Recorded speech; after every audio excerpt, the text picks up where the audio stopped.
ఈరోజు 300 కోట్ల రూపాయలతోని 1000 పడకల మల్టీ సూపర్ స్పెషాలిటీ ఆసుపత్రికి శంకుస్థాపన చేసుకున్నామంటే ఆ ఘనత శ్రీనివాస్ గౌడ్ గారికే దక్కుతుంది. అంటే ఒక మాట చెప్పాలి, ఉన్నది ఉన్నట్టు మాట్లాడుకుందాం. వాస్తవానికి 500 పడకల ఆసుపత్రి ఉంది మనకు.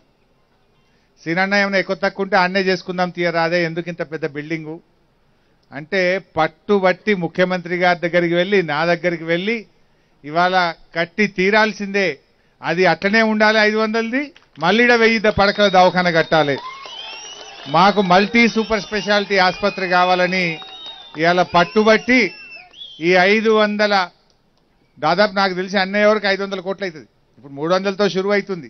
రేపు క్యాథ్ ల్యాబ్ కావాలనే, క్యాన్సర్కు కూడా ఇన్నే ట్రీట్మెంట్ కావాలంటుండే. ఇప్పుడు మాకు క్యాన్సర్ ట్రీట్మెంట్ కావాలి, గుండెకు కావాలి, అన్ని కావాలంటుండు.